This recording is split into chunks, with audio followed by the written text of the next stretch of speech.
Bonjour à toutes et à tous, bienvenue dans votre émission Ensemble c'est mieux. La France est à nouveau confinée depuis vendredi minuit. Édition spéciale toute cette semaine dans votre émission. Nous tenterons de répondre au maximum de vos questions. Cette deuxième séquence est moins stricte qu'en mars pour ménager l'économie. Retour ce matin sur la situation des commerçants et restaurateurs qui ont dû à nouveau baisser le rideau. Et nous reviendrons également en ce jour de rentrée scolaire sur les nouvelles mesures dans les établissements qui, eux, restent ouverts.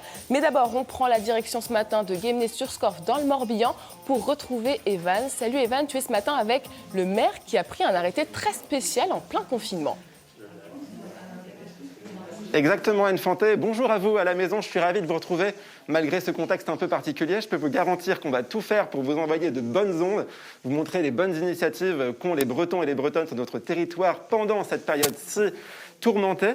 Et on commence ce matin, comme tu le disais, à Guémené-sur-Scorff, où le maire du village a autorisé l'ouverture des petits commerces. Alors justement, on est dans l'hôtel de ville avec une partie des commerçants. Et vous, monsieur le maire, bonjour. Bonjour. Merci de nous accueillir. Alors, il y a plusieurs communes en Bretagne, comme Vern-sur-Sèche, Lannemeur et peut-être Auray ce matin, qui ont pris un arrêté comme le vôtre. Pourquoi est-ce que vous avez pris cette décision ? On a pris cette décision pour plusieurs raisons. D'abord, ce que je voudrais dire, c'est que la crise sanitaire, on en est bien conscient, c'est pas de l'inconscience, c'est pas de l'irresponsabilité. On est bien conscient qu'il y a une période grave à passer et qu'il faut que chacun fasse très attention, accepte les gestes barrières, les contraintes qu'on a aujourd'hui, mais c'est pour notre avenir.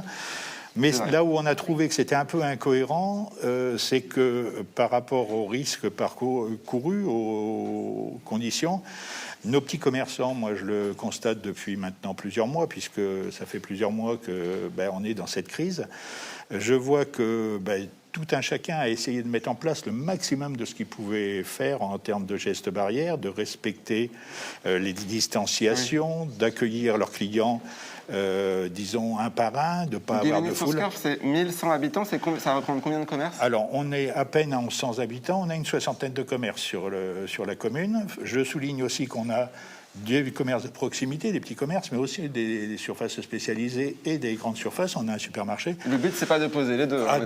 Du tout, parce que je crois que je suis même persuadé qu'on a besoin des deux et que pour faire de l'attractivité, pour que notre centre de ville travaille bien, il faut qu'on ait un super qui travaille bien, mais qu'à son enseigne, sans étaler des galeries marchandes. Et que la galerie marchande, ce que je dis toujours, la galerie marchande de l'Hyper, c'est le centre-ville. Attendez, je reviens vous voir dans quelques instants parce que voilà, on a une dizaine de commerçants avec nous. D'ailleurs, on ira dans vos commerces, mesdames, dans quelques minutes.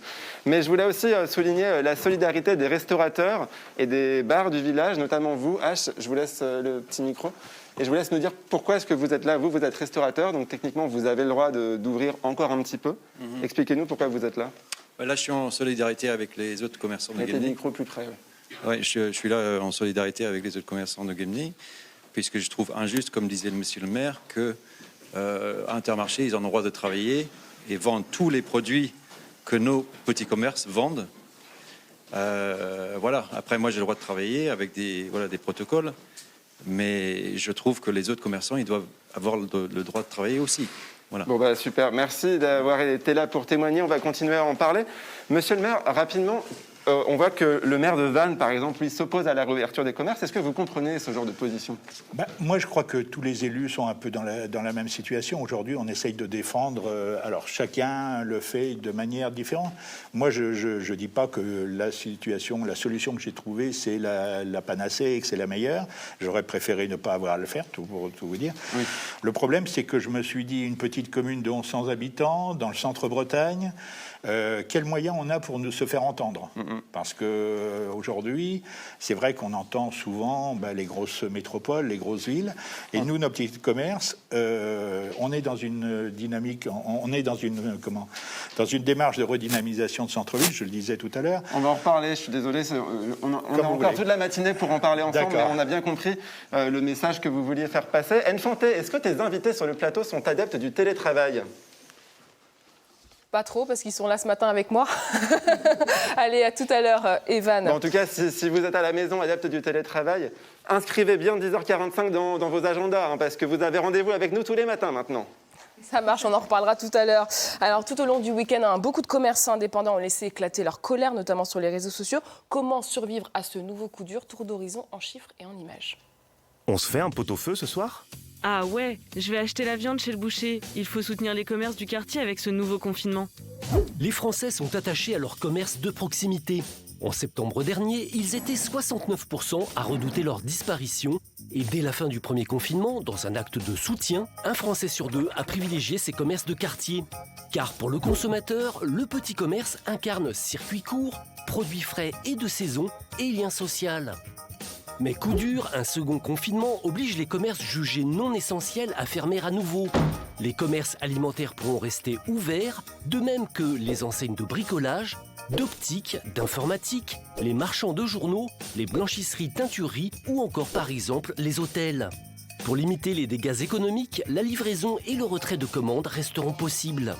Des évolutions qui ont déjà été mises en place lors du premier confinement. En milieu rural par exemple, 44% des habitants ont vu apparaître le portage à domicile comme nouveau concept et 39% ont constaté la mise en place de drive commerçants. Commerce de proximité, plus que jamais, c'est le moment d'y aller. Et nos invités ce matin pour en parler, Patrice Dumont, vous êtes membre du comité de direction de l'UMI Bretagne et restaurateur. Avec nous, depuis Concarneau, Alexandra Perret et Hélène Pernou-Niger, coprésidente de l'Union des commerçants de la ville. Magali Hichet, vous êtes présidente de la FCPE 35. Et enfin, Patricia Blin, vous êtes psychologue à Rennes. Merci à tous d'avoir accepté notre invitation. Alors, on l'entendait au début de l'émission, le maire de Guémené-sur-Scoff a pris un arrêté pour autoriser tous les commerces à ouvrir dans sa ville. Qu'est-ce que ça vous inspire, Hélène Pernou-Niger, alors même que le Premier ministre Jean Castex a confirmé que les commerces non essentiels restaient clos? C'est une catastrophe, c'était inenvisageable. Et se dire qu'on va pour sans doute des mois de confinement, parce qu'on on a subi un premier confinement qui a duré. Et on sait que 15 jours, ce sera plus. Voilà. Et qu'est-ce que vous inspire cet arrêté pris par le maire de Guémené-sur-Scoff? Écoutez, nous, on est ravis. On aimerait bien que la fronde monte des bases pour aller atteindre de nos maires, un député jusqu'au sommet de l'État, on va dire, pour qu'ils prennent conscience de l'absurdité de la chose. Et justement, Alexandra Perret, qu'est-ce que vous attendez de vos élus aujourd'hui? On attend qu'ils se positionnent, qu'ils soutiennent le commerce local, qu'ils soutiennent les salariés qui y travaillent, toute l'économie locale qui est un maillage essentiel du territoire. D'autant plus qu'on a été bon élève, on a pratiqué toutes les mesures barrières, on a mis en place tout ce que l'État nous a demandé. Moi, personnellement, j'ai qu'un salarié et sur 3 sites différents, je n'ai aucun cas Covid parmi mes salariés. Que les Hydroblazette qui est à côté, qui est membre du bureau également fermé, à 35 salariés, il n'y a aucun cas Covid dans ces salariés, ni cas contact. Alors j'imagine, Patrice Dumont, que vous aussi, vous avez entendu la vague de colère des petits commerçants qui s'est exprimée notamment sur Internet. Qu'est-ce qui vous met en colère, vous, aujourd'hui, en tant que restaurateur? Il y a plusieurs choses. Il y a déjà une incompréhension totale et je soutiens complètement les petits commerces de centre-ville et de campagne. Comment on peut imaginer de fermer des petits commerces qui ont mis en place des protocoles sanitaires qui accueillent 1 ou 2 clients à la fois dans leur boutique, quand dans le même temps on laisse des supermarchés, des magasins d'électroménager ouverts. L'autre chose qui nous met en colère, c'est ça fait 6 mois, 8 mois qu'on est dans l'incertitude la plus totale. Quelle visibilité on a? Quelle perspective on a pour nos établissements, pour nos employés? On nous dit, là, nous, on est confinés, on est fermés pendant 1 mois. On sait très bien que ça ne sera pas juste 1 mois, que les fêtes de fin d'année, c'est fini pour la restauration. Comment on va pouvoir rouvrir correctement en 2021? Dans quelles conditions? Est-ce que ça va être pour être refermé en février, en mars? C'est quoi l'avenir? Beaucoup de questions qui se posent. Certains commerçants ont bravé l'interdiction parfois sans arrêté du maire. Ce sont des positions que vous entendez aujourd'hui? Écoutez, la colère, elle commence à monter au sein de la base et je comprends voilà, des initiatives de fronde comme ça. Il y a un véritable mouvement de colère qui est en train de se mettre en place. Il faut que le gouvernement l'entende. Est-ce que c'est la bonne solution? Je ne sais pas.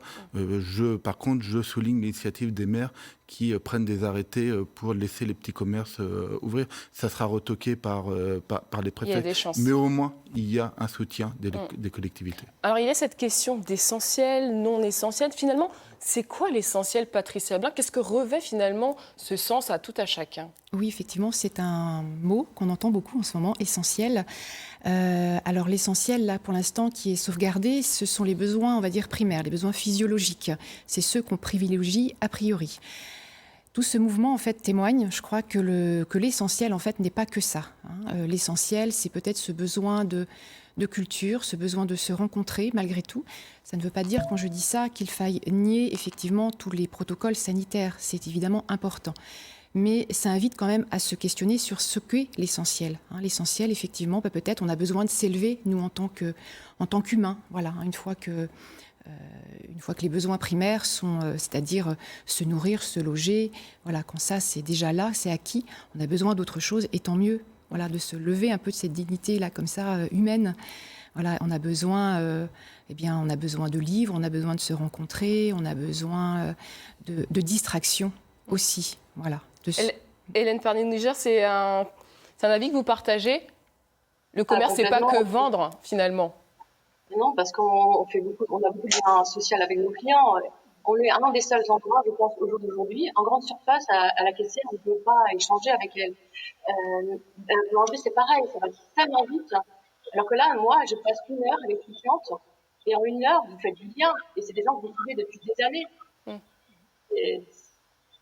C'est dingue.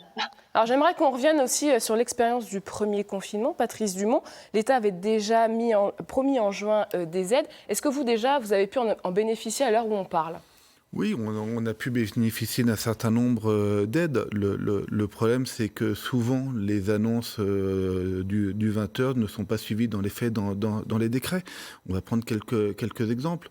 On a vu la ministre du Travail nous dire que l'État allait prendre en charge 70% des salaires de nos employés.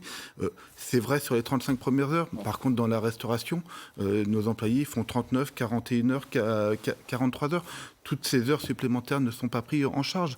Bruno Le Maire, encore jeudi dernier, nous a annoncé, nous a dit qu'il y aurait 0 reste à charge sur le chômage partiel. C'est faux. Il y a les 10% de congés payés qui ne sont pas pris en charge. Au mois de mai, le gouvernement nous dit... On élargit le fonds de solidarité pour que les entreprises de 20 ou de 50 salariés puissent le toucher. Dans les faits, dans le même temps, les 1 500 €, on devait enlever les allocations qu'on touchait pour les gardes d'enfants. C'est-à-dire ce qu'ils prennent d'un côté, ils le retirent de l'autre. C'est pas comme ça qu'on va s'en sortir. Et il y a aussi beaucoup ces effets retard dont vous parlez. Est-ce que vous n'avez pas le sentiment qu'ils ont pris enfin la mesure de la situation par rapport, en tout cas, au premier confinement ? Encore une fois, attendons de voir les décrets, les annonces de monsieur le maire jeudi soir. On n'a toujours pas les décrets. Maintenant, on va être clair. Est-ce qu'un mois de suppression de loyer, à condition que les bailleurs l'acceptent, ça va suffire quand on sait qu'on a déjà 5 mois, voire 6 mois de fermeture dans l'année? Maintenant, il y a une chose sur laquelle on attend le gouvernement. Aujourd'hui, on a un système social en France qui protège la population, qui protège les salariés. Et c'est très bien, et c'est tant mieux. Par contre, les indépendants, les gérants, les petits patrons, eux, ils ont droit à rien. Nos vies ne valent pas moins que les autres. On demande que le chômage partiel soit ouvert aussi aux travailleurs indépendants. On est aussi des parents, on est aussi des familles on a aussi des familles à nourrir. Pourquoi on serait la seule catégorie professionnelle à ne pas être aidée? On entend en tout cas ce matin votre colère. Hélène Pernet-Niger, vous, comme au premier confinement, vous baissez pas les bras, vous tentez de vous réorganiser. Alexandra Perret, qu'est-ce que vous avez mis en place? Qu'est-ce que vous allez mettre en place dans les prochains jours, prochaines semaines? On va essayer de mettre en place un drive avec l'Union des commerçants.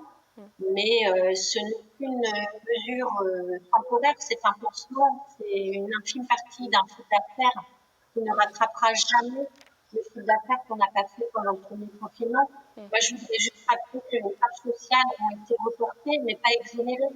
Donc, les salaires ont été pris en charge, le net, mais le brut, les patrons les ont payés. Les loyers n'ont pas toujours été annulés. On a énormément de charges, les stocks sont toujours à payer. On a emprunté, il va falloir rembourser. Il y a beaucoup d'entreprises qui ont déjà mis la clé sous la porte et qui ne supporteront pas le deuxième confinement. Donc vous restez en tout cas solidaire. L'un des enjeux aussi pour le commerce de proximité, c'est la digitalisation des services. Alors Bruno Le Maire, le ministre de l'économie, dit vouloir débloquer 100 millions d'euros à ce propos. Est-ce que c'est un enjeu crucial pour vous, Hélène Pernou-Niger, en tout cas dans les prochains mois? Oui, c'est un fait, mais on n'est pas encore prêt à le faire parce qu'il faudra réinvestir de l'argent, il faudra quelqu'un qui s'en charge. On est déjà submergé, on va dire, par la charge de travail qu'on a, puisqu'on a étalé nos heures de nature. Et c'est un métier à part entière. Ouais, c'est indispensable, je pense, pour l'avenir, mais là, le faire aujourd'hui, c'est trop court. Et en même temps, on ne peut pas digitaliser l'artisanat. L'artisanat, c'est travailler avec ses mains. Donc ça ne se fait pas par un ordinateur, par Bluetooth. Patrice Dumont, vous me parliez carrément d'une année blanche pour 2020. Comment rester optimiste? Comment vous imaginez vous relever quand on voit tous les constats que vous nous dressez depuis ce matin? Bonne question. Quand on a déjà perdu toute notre saison d'été, qui est une grosse saison, quand on sait que les fêtes de fin d'année, on peut faire une croix dessus, c'est difficile. J'ai pas la réponse aujourd'hui. On essaye de rester optimiste, de croire en l'avenir, mais ça fait 8 mois qu'on est dans l'incertitude, sans aucune visibilité. Voilà, on sait que dans 15 jours, le gouvernement reprendra des mesures ou pas. Voilà. Pour nous, on voit pas le gouvernement nous autoriser à rouvrir avant Noël. Patrice, bien, comment on gère ce yo-yo émotionnel? On passe de la plongée dans l'inconnu à l'incertitude, à l'impuissance. Est-ce qu'il y a une fatalité finalement? Comment on fait pour garder le moral, clairement? Je crois que chacun est invité à chercher en soi ce qu'on n'a peut-être pas forcément l'habitude de faire, puisqu'on est beaucoup pris en charge. Il y a beaucoup de prévention, de précaution dans nos façons de penser et de faire. Voilà, c'est institué comme ça. Alors effectivement, il y a beaucoup de yo-yo émotionnel, comme vous le disiez tout à l'heure. Je crois que la situation, elle est tellement inimaginable et inouïe que ça vient aussi exacerber en fait tous ces mouvements émotionnels. Et l'émotion, de toute façon, fait partie de la vie. Donc il y a de la colère, voilà, comme vous l'exprimiez tout à l'heure. La colère, c'est aussi une énergie, mais à terme, elle se retourne aussi contre soi. Donc voilà, c'est pas toujours simple.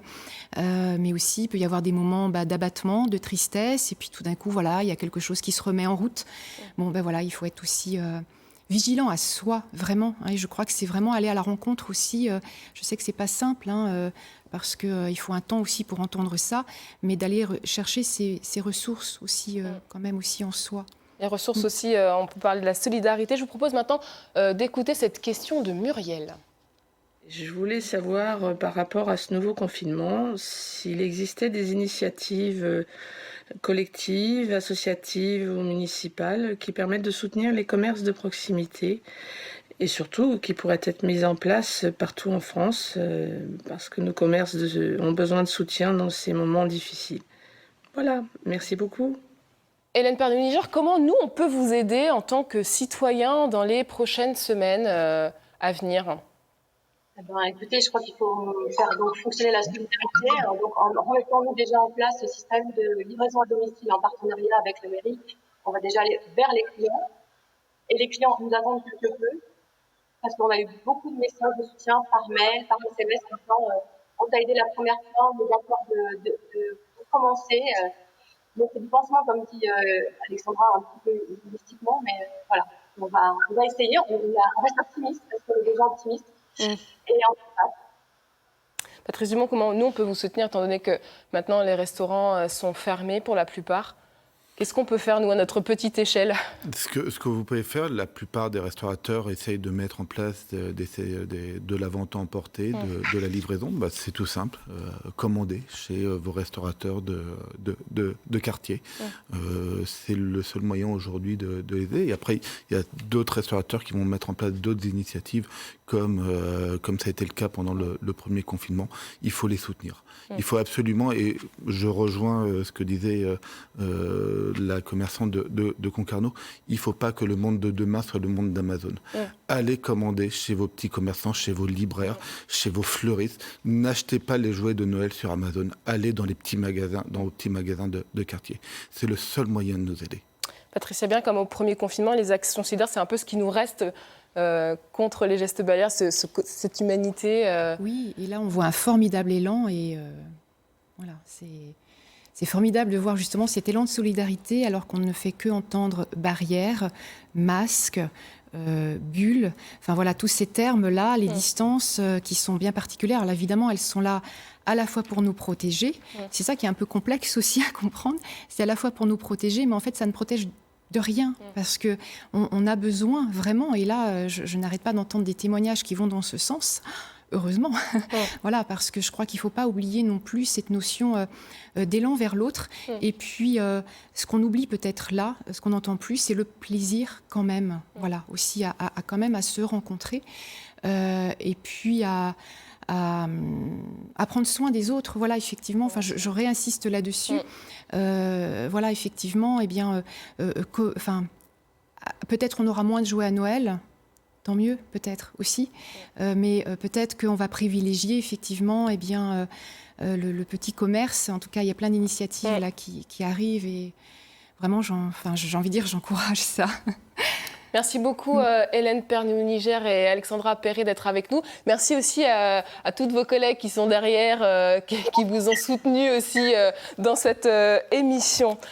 Pour les autres, restez avec nous. On part retrouver Evan qui est aujourd'hui à Guémené-sur-Scorff. On peut parler aussi de la connexion qui est Oui, Gaël est là. Enfanté, c'est derrière la caméra. Alors, voilà, vous n'êtes pas sans savoir qu'on est un peu pris en étau entre ces fameux services de réanimation qui sont occupés quasiment à 70%, plus de 46 000 cas encore hier, et puis poursuivre l'économie. Voilà, c'est pas facile de savoir quoi faire. Gaël, vous êtes coiffeuse à Guémené-sur-Scorff. On peut dire que vous étiez pourtant vous étiez bien habituée à ce protocole sanitaire. Comment vous aviez mis ça en place dans votre salon de coiffure? Alors moi, travaillant ensemble, souvent, il n'y a qu'une cliente à la fois. Ce que je fais quand on commence par le shampoing à chaque fois est désinfecté par des lingettes désinfectantes, peignoir et serviettes utilisées pour chaque client, lavées après chaque client. Une fois que j'installe au poste de travail, il y a la désinfection aussi lingettes du mobilier. Mettez bien le micro là pour qu'on vous entende bien. Oui. Les ciseaux et tout ça, lingettes. Entre-temps, c'est stérilisateur. Une fois que je commence à couper et que j'ai fini de coiffer ma cliente, tout est mis à laver. Vous étiez quand même plutôt bien adapté. Comment est-ce que vous le vivez, du coup, ce reconfinement? Et est-ce que vous pensez que les aides annoncées par le gouvernement sont à la hauteur de la perte que vous allez subir? Non, pas du tout. La première fois, on a eu le droit à 1 500 € de prime, sachant qu'en ayant plus de charges, autant de charges, on n'a pas assez pour vivre. Il faut payer les factures à côté. On n'a pas de rémunération. On renonce à une rémunération pendant plusieurs mois. Là, cette fois-ci, ils annoncent 10 000 € d'aide, sachant qu'en étant une petite entreprise, on n'aura jamais 10 000 €. Ils nous font encore un report de charge une deuxième fois, sachant que du mois de mars au mois d'août, on n'a pas payé de charge. Soi-disant, c'était un cadeau du gouvernement. Et que c'est reporté au mois de septembre. Du coup, c'est que des reports qu'il faudra un jour payer, quoi. Ouais, et bientôt, on aura plus de charges à payer qu'on fera de chiffre d'affaires à cette allure-là. Et alors, quand on voit certains commerçants qui font du drive, ou alors on peut venir carrément réserver et prendre des choses chez eux, est-ce que vous pourriez devenir coiffeuse à domicile juste pendant le temps du confinement? Alors, depuis ce matin, les règles ont changé. Les coiffeuses à domicile pouvaient continuer à faire à domicile. Nous, ayant un salon de coiffure, on n'a pas le droit de faire à domicile parce qu'on n'est pas déclaré à domicile. Mais depuis ce matin, c'est interdit la coiffure à domicile. Du coup, même les coiffeuses à domicile sont confinées. Qu'est-ce que vous pensez du coup de l'arrêté qu'a pris Monsieur le maire pour vous soutenir? Alors, c'est très bien, mais c'est pas légal non plus. On peut pas travailler quand même. La preuve, certains commerces à côté ont ouvert samedi et se sont fait verbaliser. Ah oui, donc forcément, on va demander à monsieur le maire de venir. Monsieur, venez. Il nous reste peu de temps. Alors, si vous avez quelque chose à dire, dites-le maintenant, si vous voulez réagir. Je voudrais juste rectifier, il n'y a personne qui a été verbalisé. J'étais moi-même avec les gendarmes chez l'ensemble des commerçants qui ont été visités par les gendarmes, donc il n'y a pas eu de verbalisation. Il y a eu un rappel à la règle, ce qui est bien normal, hein, les gendarmes étaient dans leur rôle, mais il n'y a pas eu de verbalisation, sachant que ces arrêtés, ils sont illégaux tant qu'il n'y a pas, ils ne sont pas illégaux tant qu'il n'y a pas eu de Justement, quel risque est-ce que vous prenez en tant que maire d'avoir pris cet arrêté?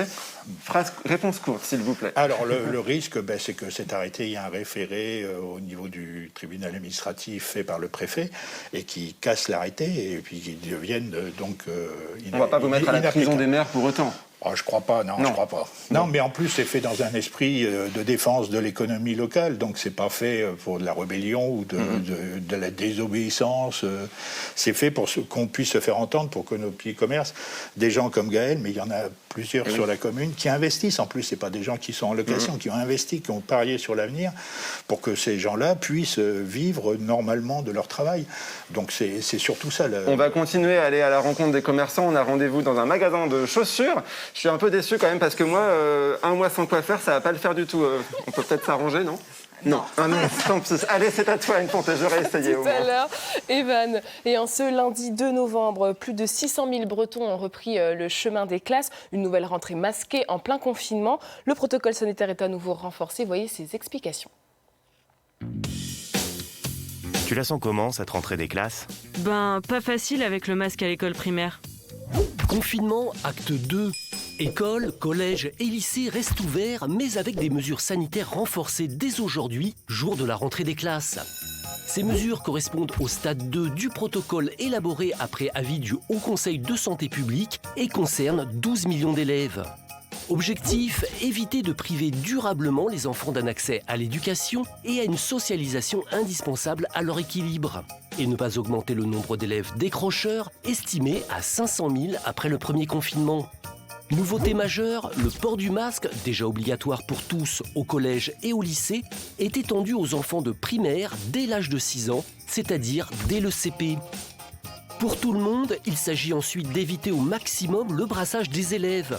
Autant que possible, ils ne changeront donc pas de salle de classe et ce sont les professeurs qui se déplaceront. L'aération régulière des locaux sera renforcée et tous les élèves n'iront pas en même temps à la cantine, ce qui pourra modifier un peu les emplois du temps. Et côté récré, ce sera par groupe. Ouf, cette fois-ci l'école, ça continue. C'est la classe, non ? Une rentrée donc pas comme les autres pour la deuxième fois. Magali Ché, je rappelle que vous êtes la présidente de la FCPE 35. Les élèves sont rentrés maintenant il y a à peu près de 2 heures. Comment vous jugez la préparation de cette nouvelle rentrée ? Alors la préparation, le gouvernement a réouvert donc les écoles, mais pas une préparation idéale pour les enfants. Puisqu'on nous a appris qu'il fallait mettre le masque à partir de 6 ans. Je rappelle quand même qu'on est au mois de novembre, donc il y a les rhumes, plein de petites choses. Et donc les parents, en fait, ils ne savent pas sur quel pied danser parce que chaque médecin ont différentes opinions. Et donc là, on ne sait pas lequel faut écouter.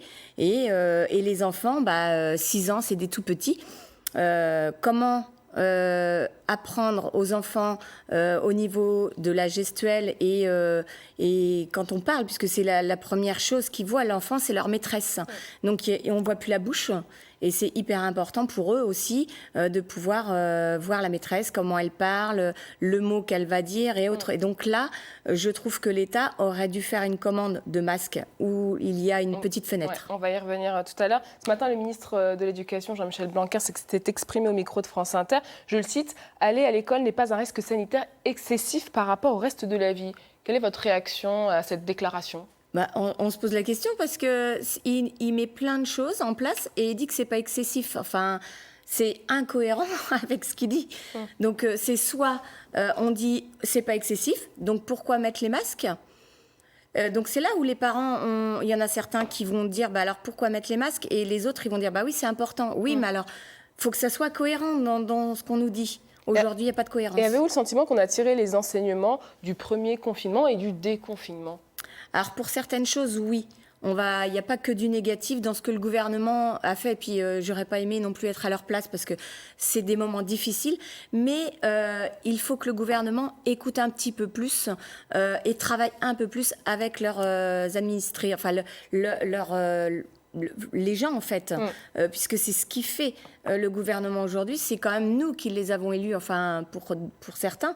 Et donc, il n'y a pas assez de travail en commun avec les professionnels, que ce soit commerce, qu'on a vu tout à l'heure, ou alors l'éducation, les enseignants et les parents d'élèves qui font partie de la communauté éducative. Et quels sont les points positifs que vous soulignez tout à l'heure depuis cette crise sanitaire ? Alors les points positifs, c'est d'avoir laissé les jardins et les parcs publics ouverts, parce que ce lien, il faut que les personnes puissent sortir. Les personnes qui sont dans des appartements, vous imaginez de rester enfermées. On a vu le premier confinement où là, les gens commençaient à craquer. Ils craquent encore aujourd'hui, même s'il y a cette petite liberté, mais il y en a certains, c'est privé de liberté pour eux, quoi. Alors, on le disait tout à l'heure, la nouvelle mesure qui fait son entrée dans le protocole sanitaire, c'est le masque obligatoire pour les enfants de plus de 6 ans. On va écouter cette question de Mélina. Bonjour, je souhaiterais savoir si les écoles vont fournir les masques au nombre de 2, comme l'ont fait les collèges à la rentrée de septembre. Aussi, je voudrais savoir si les enfants vont devoir porter le masque toute la journée et partout, comme les collégiens. Merci. Magali, quels sont les échos que vous avez eus à ce propos ? Est-ce qu'il y aura des masques qui seront fournis ? Est-ce que les enfants vont devoir les porter toute la journée ? Alors, les enfants vont devoir le porter toute la journée, sauf à la cantine. Après, il y a une adaptation à faire certainement dans les écoles, voire pour la récréation, parce que là, on n'a pas la réponse de savoir ce qui va être fait pendant les récréations. Sur la fourniture des masques, non, c'est aux parents de fournir encore les masques. Rennes a décidé d'en commander quand même 80 000 pour les fournir aux écoliers, ce qui est très bien. Donc c'est vraiment une solidarité, mais de toutes les collectivités qu'il faut aujourd'hui. Il faut savoir qu'aujourd'hui, moi je vais prendre mon cas, et parce qu'il y en a d'autres qui sont dans le même cas que moi. Je suis une maman seule avec des enfants. J'ai un budget entre 60 et 80 euros aujourd'hui par mois pour les masques. Et là, ça va être entre 80 et 100 euros. Donc, où va aller le budget pour d'autres familles qui ont plusieurs enfants, plus d'enfants que moi ? Enfin, je veux dire, à un moment, il faut aussi que la collectivité, elle aide. Alors, c'est pas aux collectivités de le faire, c'est surtout à l'État. Et pour les enfants de 6 ans, comme je le disais tout à l'heure, ça aurait été bien de fournir des masques avec la petite fenêtre qui permettent la communication entre l'enseignant et l'enfant. Et puis, il faut quand même savoir que les masques de toute petite taille sont en rupture aujourd'hui. Donc, c'est à l'État de fournir. L'école aujourd'hui, l'école de la République, comme on le dit, elle est gratuite. Donc, ce n'est pas aux parents de fournir les masques. Le message est entendu. Alors, c'est une rentrée très, très compliquée, Patricia Blin, changement d'horaire sur la rentrée.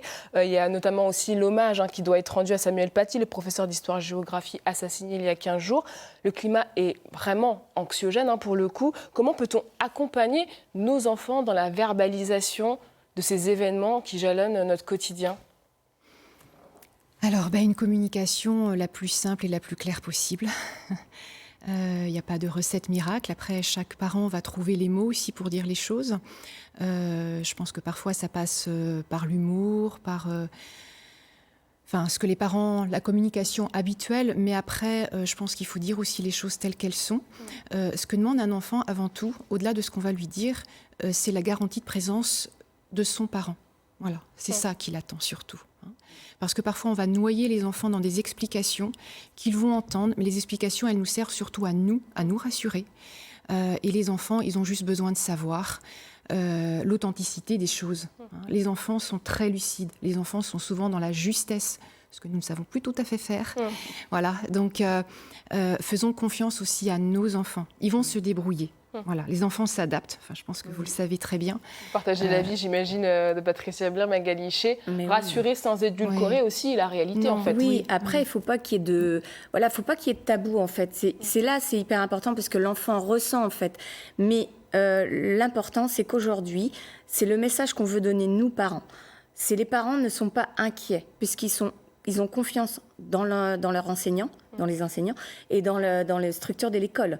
Donc évidemment, là aussi, si le parent est confiant, l'enfant derrière et il va être confiant et il va pouvoir aller à l'école. Ils sont contents d'aller à l'école. Donc, il ne faut pas leur enlever ça. C'est pour ça que là, les parents, ils sont super fiers d'emmener leurs enfants et de montrer qu'il ne faut pas avoir peur, puisque si on montre qu'on a peur, c'est là où les craintes surviennent au niveau des enfants. Donc ça veut dire qu'il ne faut pas être excessif dans ce côté traumatisant qu'on peut imaginer pour les enfants, Patricia Blin. Oui. Et en même temps, si on a peur, la peur, elle est légitime aussi. Donc il faut aussi faire avec tout ça. Il ne faut pas s'empêcher non plus d'éprouver ce qu'on éprouve. Mais voilà, après, il faut être aussi dans l'équilibre et la justesse. Les enfants, de toute façon, savent bien le rappeler. Et parfois, ce sont les enfants qui viennent montrer aux parents certaines choses. Voilà, donc ça va aussi dans les deux sens, ne l'oublions pas.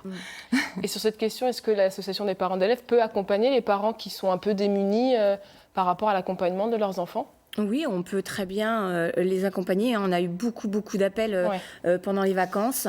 Nous avons été présents lors du rassemblement le samedi après-midi avec les syndicats. Nous avons été présents également le mercredi et nous avons été à l'hommage au rectorat. Et cette semaine, les parents d'élèves d'Ille-et-Vilaine, s'ils le veulent. On l'a mis sur notre site internet FCPE35, sur notre Facebook et Twitter. Nous portons cette semaine pour les enseignants, pour soutenir les enseignants, la liberté d'expression et pédagogique, nous portons ce petit ruban, que ça soit un petit ruban sur le vêtement, un brassard ou un bracelet, comme on veut, mais les parents doivent soutenir la liberté d'expression et pédagogique de nos enseignants, et je trouve que c'est très important aujourd'hui. Merci beaucoup à toutes les deux de nous avoir apporté votre éclairage. Nous avons toujours à cœur dans cette émission d'évoquer chaque jour les élans solidaires qui germent sur notre région. Sachez que l'on va continuer à le faire d'autant plus pendant ce reconfinement. Voyez un petit peu notre idée du jour.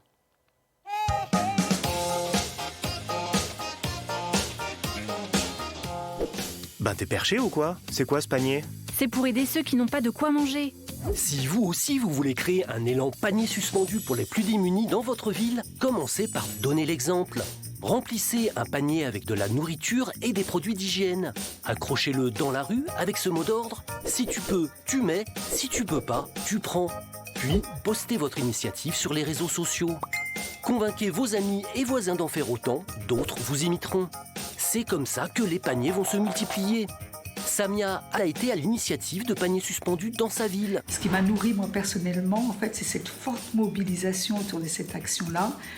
C'est d'avoir et d'entendre des personnes qui avaient cette fierté également de pouvoir mettre ces paniers à disposition en bas de chez eux.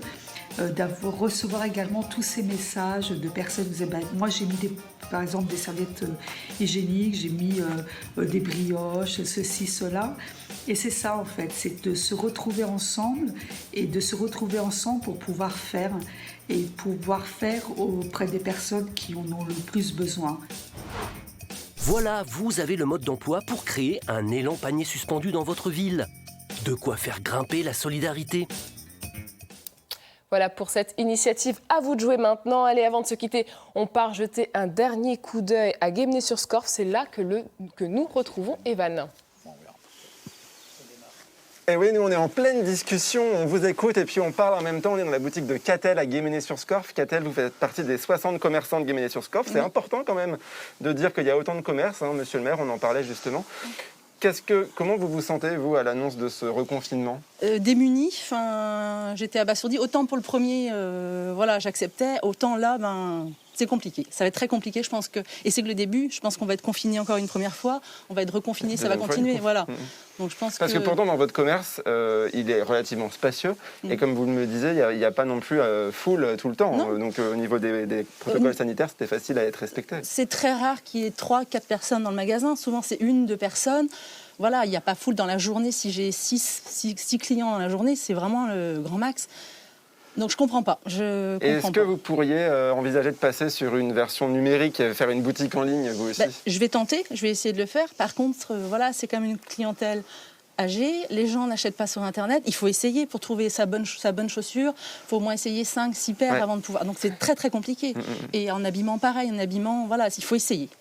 Donc les gens vont devoir repartir, c'est pas gérable. Voilà.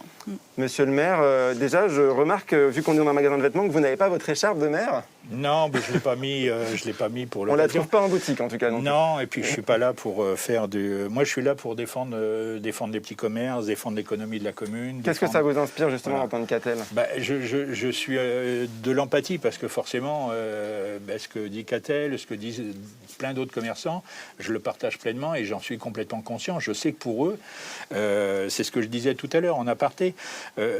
Les grands groupes, les grandes enseignes, qui ont des moyens, qui ont des structures derrière elles, elles vont pouvoir rebondir, elles vont pouvoir, même si elles ont une baisse de chiffre d'affaires, même si c'est compliqué, j'oppose pas encore une fois les choses, mais je dis que c'est plus facile. Un petit commerce, s'il n'est pas ouvert, s'il ne peut pas accueillir ses clients, la vente par Internet, oui, mais est-ce que c'est une bonne chose que d'habituer les gens à acheter par Internet ?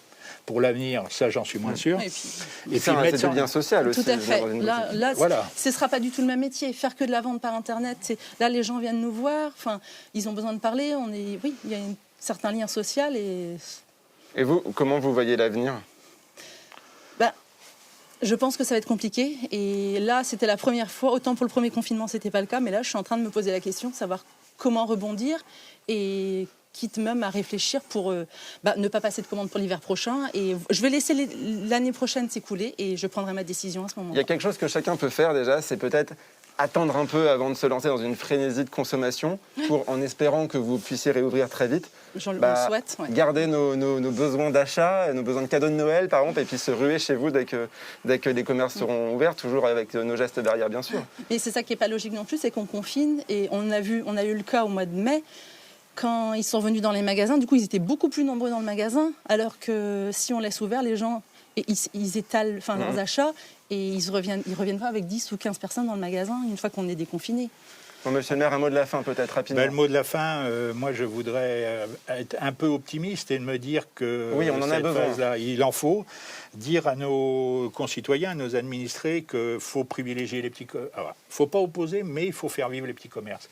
Je veux dire, quand on a la chance dans une commune d'avoir des marchands de chaussures, d'avoir des magasins de vêtements, d'avoir des choses qui sont aujourd'hui, qui sont essentielles aussi à notre vie, il faut absolument faire vivre ces petits commerces, il faut les défendre.